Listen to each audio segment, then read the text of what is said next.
নমস্কার বন্ধুরা, ঝুনিস কিচেনে সবাইকে স্বাগত। এখন আমি বানাবো ঝাল পিঠা। এর জন্য আমি একটা কড়াই গরম করে নিয়ে এর মধ্যে 2 চামচ সর্ষের তেল দিয়ে দিলাম। তেলটা গরম হয়ে গেলেই এর মধ্যে দিয়ে দেব খুব সরু করে কুচোনো নারকেল। নারকেলটা 2 চামচ দিলাম এবং এটিকে খুব ভালো করে ভেজে নেব। এগুলি যখন লালচে হয়ে যাবে তখন একটি পাত্রের মধ্যে তুলে রাখবো। এবার এই তেলের মধ্যে দিয়ে দিচ্ছি একটা শুকনো লঙ্কা। লঙ্কাটাকে মুচমুচে করে ভেজে তুলে নেব। এখানে তোমরা তোমাদের ইচ্ছে মতো লঙ্কা নিয়ে নিতে পারবে। এখন দিয়ে দিচ্ছি হাফ চামচ গোটা জিরে। এবার দিয়ে দেব আলু। আলুগুলোকে খুব ছোট ছোট কিউব করে কেটে নিয়েছি। এখানে বড় সাইজের একটা আলু আছে। আলুটাকে অর্ধেক ভাজা ভাজা করে নেব, অর্থাৎ যখন এগুলি অল্প নরম হয়ে আসবে তখন এর মধ্যে দিয়ে দেব ফুলকপি। 4টে বড় ফুলকপির ফুলকে ছোট ছোট করে কেটে নিয়েছি। ফুলকপির পরিবর্তে তোমরা বাঁধাকপি, গাজর কিংবা শুধু আলু দিয়েও করতে পারো। দিয়ে দিলাম কড়াইশুঁটি। এবার দিয়ে দিচ্ছি খুব সামান্য পরিমাণে হলুদ। হলুদটাকে নাড়াচাড়া করে এর মধ্যে দিয়ে দেব কাঁচা লঙ্কা কুচি। কাঁচা লঙ্কাটাকেও সামান্য ভেজে নেব এবং এরপর দিয়ে দেব টমেটোর পেস্ট 1 চামচ। টমেটো থেকে যখন কাঁচা গন্ধ চলে যাবে তখন দিয়ে দেব 1 চামচ জিরে গুঁড়ো আর দিয়ে দিচ্ছি লঙ্কার গুঁড়ো। লঙ্কাটা নিজেদের স্বাদ অনুপাতে দিতে হবে। এগুলিকে খুব ভালো করে নাড়াচাড়া করে এর মধ্যে দিয়ে দিচ্ছি হাফ ইঞ্চি আদা বাটা। আদা বাটাটাকে দিয়েও কিছুক্ষণ নাড়াচাড়া করে নেব এবং দিয়ে দেব জল। জল খুব বেশি দেব না, কারণ এই তরকারিটি শুকনো হবে আর আলুটা যেহেতু অর্ধেক সেদ্ধ হয়েই গেছে আর ফুলকপি সেদ্ধ হতে বেশি সময় লাগে না। এবার এর মধ্যে দিয়ে দেব স্বাদ অনুপাতে নুন এবং চিনি। ভালো করে মিশিয়ে নেব নুন চিনিটা এবং ঢাকা দিয়ে সেদ্ধ হওয়ার জন্য অপেক্ষা করব।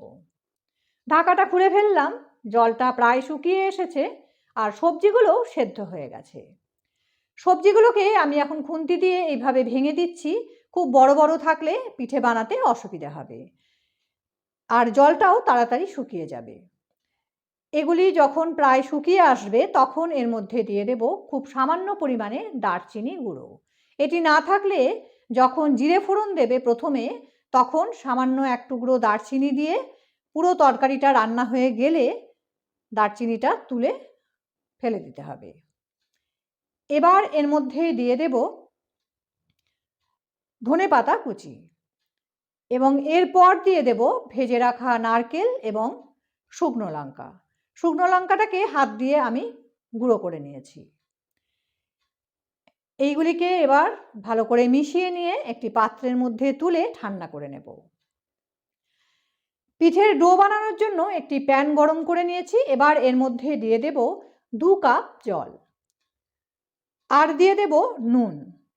নুনটা এমনভাবে দেব যাতে পিঠের বাইরের অংশটাও নোনতা হয়। জলটা ফুটে ওঠার জন্য অপেক্ষা করব। জলটা যখন ফুটতে শুরু করবে তখন এর মধ্যে দিয়ে দেব 1 চামচ ঘি। ঘিটাকে ভালো করে মিশিয়ে নেব এবং জলটা যখন খুব ভালো মতন ফুটে উঠবে, অর্থাৎ এরকম ফুটে উঠবে, তখন দিয়ে দেব চালের গুঁড়ো। চালের গুঁড়ো দিয়ে দিচ্ছি 1.5 কাপ। এখানে সেদ্ধ চালের গুঁড়ো নিয়েছি। এবার দিয়ে দেব 2 চামচ সুজি।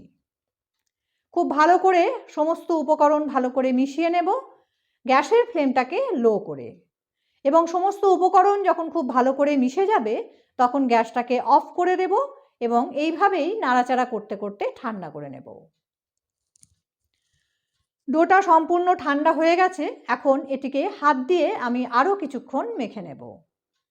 এটি মাখতে গিয়ে যদি হাতে জড়িয়ে যায় তাহলে হাতের মধ্যে সামান্য চালের গুঁড়ো মাখিয়ে নিতে হবে, কিন্তু ডোয়ের মধ্যে চালের গুঁড়ো দিলে ভালো হবে না। এটি যখন খুব ভালো করে মাখা হয়ে যাবে তখন এর থেকে লেচি তৈরি করে নেব। পিঠের সাইজ অনুপাতে লেচিগুলো তৈরি করতে হবে। আমি এরকম সাইজের লেচি তৈরি করে নিচ্ছি। সমস্ত লেচিগুলোকে গোল করে নিয়েছি। এবার এটিকে ঢাকা দিয়ে রেখে দেব যাতে শক্ত হয়ে না যায়। এখন নিয়ে নিচ্ছি তরকারির পুর এবং সামান্য জল। যতবারই পিঠে তৈরি করব ততবারই ঢাকাটা খুলে একটা করে লেচি নেব এবং আবারও ঢাকা দিয়ে রেখে দেব, কারণ এইগুলি শক্ত হয়ে গেলে পিঠে বানাতে অসুবিধা হবে। হাতে সামান্য জল নিয়ে এই লেচির থেকে একটা বাটি তৈরি করে নিচ্ছি। বাটিটার চারিদিক সমান করে করতে হবে। এবার এর মধ্যে নিয়ে নেব তরকারি। তরকারি খুব কম দিলে খেতে ভালো হবে না। তরকারিটা দিয়ে পিঠেটা খুব ভালো করে মুড়তে পারবো এরকমই তরকারি দেব। এবার হাতটাকে জলের মধ্যে ধুয়ে নেব। এতে পিঠেটা মুড়তে যেমন সুবিধে হবে সেরকম তরকারির হলুদও পিঠের গায়ে লাগবে না। দুটো মুখ সামনে এনে খুব ভালো করে এটাকে সিল করে দিতে হবে। ভালো করে সিল না করলে এটি যখন স্টিমে বসাবো তখন মুখটা খুলে যেতে পারে। খুব ভালো করে মোড়া হয়ে গেলে একটা আঙুল দিয়ে এটাকে এইভাবে উল্টো করে মুড়ে দেব। এতে সিলটা আরও ভালো হবে আর দেখতেও সুন্দর হবে। এইভাবে রোল করে দিচ্ছি, এতে তরকারিটাও ভেতরে খুব ভালোভাবে সেট হয়ে যাবে। এইভাবে পিঠেগুলো দেখতে হবে। এগুলিকে একটি বাটির মধ্যে রেখে ঢাকা দিয়ে রেখে দেব। এই একই পদ্ধতিতে সমস্ত পিঠেগুলোকে গড়ে নেব। সমস্ত পিঠেগুলো তৈরি করা হয়ে গেছে। এখন একটি মোমো মেকারের মধ্যে আমি সামান্য সাদা তেল ব্রাশ করে নিচ্ছি। এবার এর মধ্যে পিঠেগুলিকে একটু ছেড়ে ছেড়ে সাজিয়ে নেব। যদি পরপর গায়ে গায়ে লাগিয়ে সাজাই তাহলে কিন্তু এইগুলি স্টিমে বসানোর পর জড়িয়ে যাবে এবং ভেঙে যাবে। দুটি বাটির মধ্যেই আমি পিঠেগুলোকে ছেড়ে ছেড়ে সাজিয়ে নিচ্ছি। মোমো মেকারের নিচের বাটিতে জল গরম করতে দিয়েছি। জলটা গরম হয়ে গেছে। এখন এর মধ্যে এই পিঠে সাজিয়ে রাখা বাটিগুলো বসিয়ে দিলাম এবং 15 মিনিটের জন্য স্টিম করে নেব। 15 মিনিট বাদে ঢাকাটা খুলে ফেললাম। এগুলি খুব ভালো মতন সেদ্ধ হয়ে গেছে, কিন্তু এক্ষুনি নামাবো না। এগুলিকে ঢাকা দিয়ে আরও 5 মিনিট স্ট্যান্ডিং টাইম দেব। পিঠেগুলো খুব ভালো মতন সেদ্ধ হয়ে গেছে। এগুলিকে একটি প্লেটের মধ্যে তুলে নিচ্ছি। এই পিঠে সেদ্ধ খেতেও খুব ভালো লাগে আর এগুলি দুরকমভাবে ভাজা যায়। কিভাবে ভাজবে দেখে নাও। তেল গরম হয়ে গেছে। এখন এর মধ্যে একটা একটা করে পিঠে দিয়ে দেব। পিঠেগুলোকে কিন্তু আমি সম্পূর্ণরূপে ঠান্ডা করে নিয়েছি। এইগুলিকে লো টু মিডিয়াম আঁচে উল্টে পাল্টে লালচে করে মুচমুচে করে ভেজে নেব এবং নামানোর আগে গ্যাসের ফ্লেমটাকে হাই করে তেল ঝরিয়ে নেব। তবে এইভাবে ডিপ ফ্রাই করে যদি খেতে না চাও তাহলে শ্যালো ফ্রাই করার জন্য তেলটাকে কমিয়ে নিয়েছি। এখানে 3 চামচ তেল আছে। এবার এই তেলের মধ্যে দিয়ে দেব একটা শুকনো লঙ্কা আর দিয়ে দেব হাফ চামচ গোটা জিরে। সামান্য নাড়াচাড়া করে নেব এবং এর মধ্যে দিয়ে দেব সেদ্ধ করা ঠান্ডা করে রাখা পিঠেগুলো। একটা একটা করে উল্টে দেব।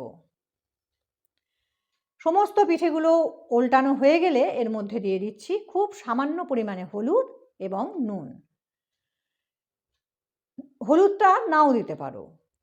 এবার এইগুলিকে আমি আবারও উল্টে পাল্টে শ্যালো ফ্রাই করে নেব এবং একটি পাত্রের মধ্যে তুলে রাখব।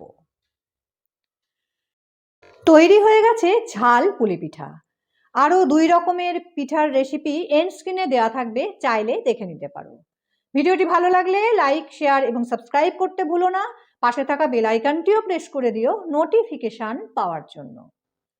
ধন্যবাদ।